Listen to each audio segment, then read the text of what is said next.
sur ma chaîne YouTube. Aujourd'hui, je voulais aborder un thème qui parfois me fait culpabiliser, je dois l'avouer, et qui est peut-être un peu moins populaire que le fait d'enchaîner plein de lectures différentes. Je voulais aborder le thème des relectures, parce que j'en ai fait une il n'y a pas longtemps, et parce que en fait j'aime ça, comme j'aime re-regarder un film ou une série. J'aime vraiment me replonger dans des univers que j'ai aimés par le passé, et donc du coup voilà, je voulais un peu échanger avec vous par rapport à ça. D'ailleurs, dites-moi en commentaire si vous êtes adepte des lectures, ou si vous culpabilisez comme moi parfois quand vous faites une relecture parce que vous vous dites ah, j'ai encore plein de livres dans ma palle, ou il y a encore tellement de beaux livres qui m'attendent, donc pourquoi perdre mon temps avec une relecture? Ou est-ce que vous vous en fichez et vous lisez n'importe quel livre, et que ce soit une relecture ou pas? Voilà, dites-moi tout, j'ai hâte d'échanger avec vous, et je suis vraiment curieuse de comment vous abordez ça, du coup le thème de la relecture. Et à vrai dire, moi je voulais vous parler de 3 livres particuliers que j'ai fait en relecture, parce que c'est des livres que je n'ai pas lus que 2 fois. C'est vraiment mes livres ressources. Et que j'ai toujours avec moi malgré mes nombreux déménagements. Je ne sais pas combien j'en ai fait, mais une dizaine environ, et je les ai toujours eus depuis que je suis adulte en tout cas, et peu importe à peu près où j'ai vécu, que ce soit en France ou à l'étranger, j'aime les avoir. Je trouve ça réconfortant, comme un habit par exemple auquel on est attaché, un doudou par exemple, mais vraiment ces livres-là, c'est un peu mes bibles comme je les appelle. Et donc il y en a un que je vous ai déjà présenté, même plusieurs d'ailleurs que je vous ai présenté dans mes vidéos précédentes, mais pour ceux qui n'ont pas vu, il y a celui-là, donc Walden de Henry David Thoreau, qui est vraiment ma bible ressource, et qui vraiment, je l'ai lu, je pense 3-4 fois, malgré que ça soit un livre très dense. Des fois je vais lire que des extraits parce que j'ai envie de me plonger dans cet univers de nature principalement, qui prend le temps, qui du coup me pose moi aussi dans ma vie, qui parfois peut être assez intense, notamment en ce moment. Je devrais peut-être lire quelques chapitres pour me poser. Et en fait, ce livre, pour vous dire, je l'ai lu pour la première fois il y a quelques années quand j'étais encore en études, et je me le suis fait voler en Grèce quand on m'a volé toutes mes affaires, mais ça c'est une autre histoire. Et à peine rentrée en France, je l'ai recommandé parce que vraiment je dois l'avoir quelque part dans mon étagère. Et je l'ai lu en langue originelle, donc qui est l'anglais. Et vraiment, si vous aimez la nature, si vous aimez des livres qui vous permettent de ralentir, et ben ce bouquin c'est vraiment ce qu'il vous faut. Et Henry David Thoreau, c'est vraiment un auteur mythique aux États-Unis, vraiment.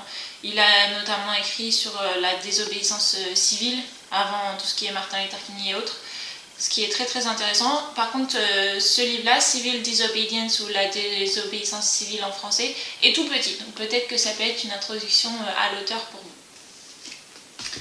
Le deuxième livre que je lis souvent, et bien c'est mon livre préféré bien sûr, c'est pas vraiment une surprise, mais c'est donc The Fire Next Time de James Baldwin, qui est bien habillé comme vous pouvez le voir.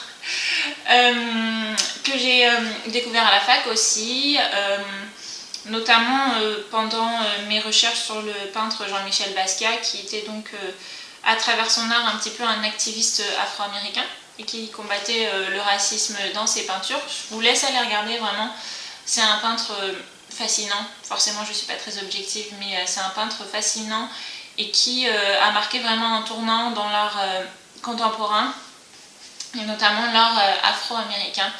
Si ça vous intéresse, voilà, vous pouvez me poser des questions en commentaire. J'ai fait plus de 6 ans de recherche sur le peintre, et j'ai à peu près tous les bouquins qui parlent de lui. Et donc en fait, en travaillant sur cet auteur, j'ai étudié beaucoup l'histoire afro-américaine dans les arts. Et du coup, James Baldwin a croisé mes recherches donc du coup j'ai lu son livre entre guillemets le plus connu, même s'il me semble que le deuxième plus connu, ou peut-être le premier plus connu, c'est Giovanni's Room, qui là va plus aborder l'homosexualité dans ce livre-là, mais ici on parle donc de racisme dans les années... alors il me semble que c'est 60, je confonds tout le temps. Mais en tout cas c'est dans les années où il y a encore la ségrégation aux États-Unis et où on commence un petit peu à combattre tout ça. Et en fait cet auteur, il s'est vraiment battu dans la vraie vie contre la ségrégation, contre le racisme et aussi pour les droits des personnes LGBT puisqu'il était homosexuel lui-même et il est mort assez jeune il me semble, un peu comme tous ceux qui sont battus contre la ségrégation et pour les droits civiques. Donc vraiment ce bouquin pareil, si je le perds, je le rachète tout de suite. Je l'ai lu aussi en anglais, c'est sous forme de lettres, donc si vous aimez ce format, il est vraiment petit, il fait une centaine de pages, un petit peu plus que 100 pages, et vraiment si vous voulez un petit peu avoir une vue de l'intérieur de ce que ça pouvait avoir comme impact la ségrégation entre générations, et bah, c'est vraiment le bouquin qu'il vous faut, sachant qu'en plus l'auteur du coup a vécu lui-même toutes ces discriminations. Le troisième livre que j'ai relu, et donc récemment, je ne l'ai pas avec moi, je l'ai prêté à un ami, il s'agit de, je vous le mets ici, La plus secrète mémoire des hommes de Mohamed Mungarsar, qui est donc le concours 2021, et qui m'avait déjà beaucoup bouleversée lors de ma première lecture, mais à peine fini la première lecture, je m'étais dit, il est si dense ce bouquin qu'il faut que je le relise, et qu'il faut que j'aille un petit peu chercher tous les secrets de ce texte si intense, et donc du coup je l'ai relu là en septembre-octobre, et ça a été encore un énorme coup de cœur, encore une fois, et même à la fin de ma relecture, je me suis dit il faudra que je le relise dans quelques années, parce que déjà l'univers est absolument incroyable selon moi, et il y a énormément de secrets, de petites entourloupes, enfin voilà, vraiment j'ai adoré ce bouquin, et je sais qu'il ne fait pas l'unanimité, ce que je peux comprendre, mais je ne sais pas comment vous expliquer, mais ce genre de livre j'adore, et du coup je pense qu'il va venir se glisser à côté de ces deux bouquins qui sont du coup mes références et que j'ai toujours avec moi. Ensuite, en deuxième partie, j'avais un peu envie de vous parler des livres que j'aimerais relire. Peut-être de manière moins intense forcément que mon livre préféré et puis ma Bible comme je l'appelle, mais parce que l'histoire m'avait plu et parce que l'écriture aussi beaucoup m'avait plu.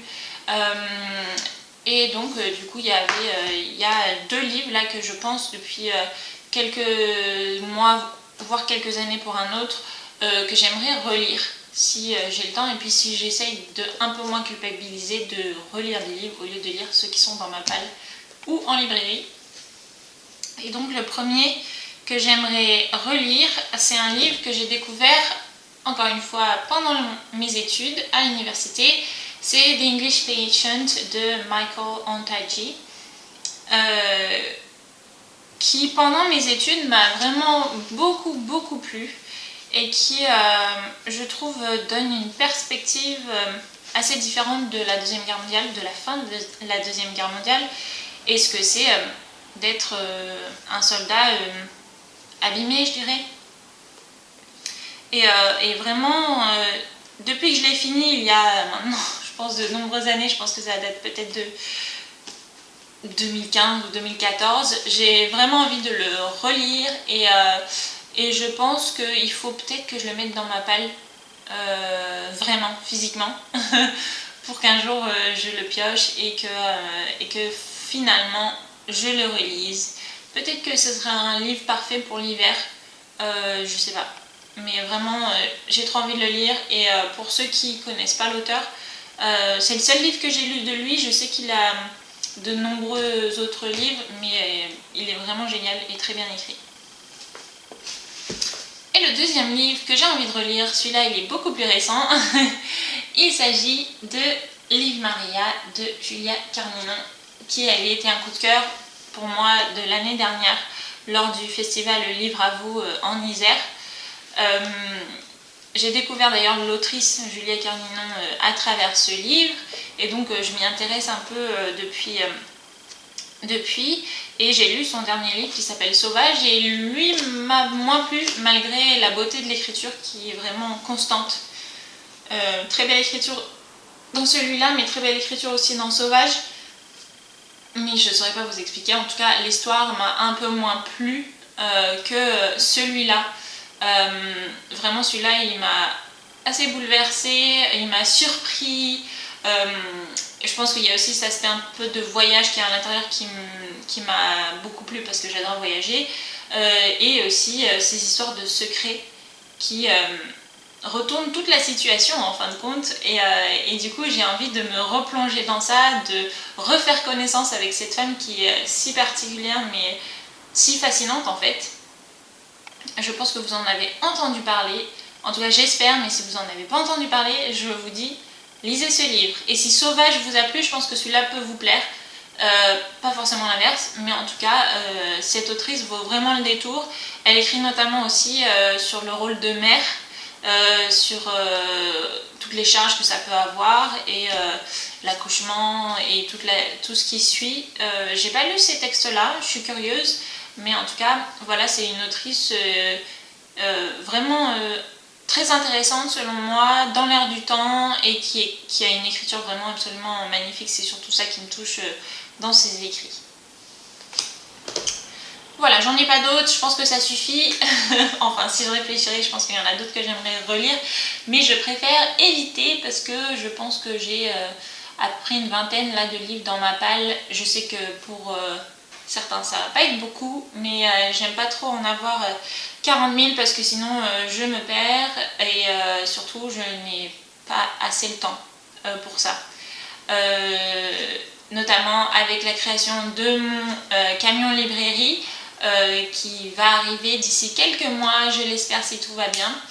Et donc je dois bien sûr faire beaucoup de travail et puis aussi lire.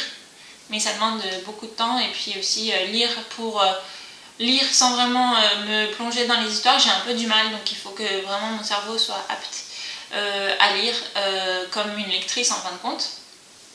D'ailleurs, en parlant de mon projet, je vous mets encore une fois, comme la semaine dernière, le lien pour ma campagne de financement solidaire qui va vraiment participer à la création de mon entreprise. Si jamais ça vous intéresse de me soutenir ou juste de le partager, vraiment je vous en serai vraiment reconnaissante. Et puis je vous laisse sur ça et je vous dis à la prochaine pour une nouvelle vidéo. Ciao ciao!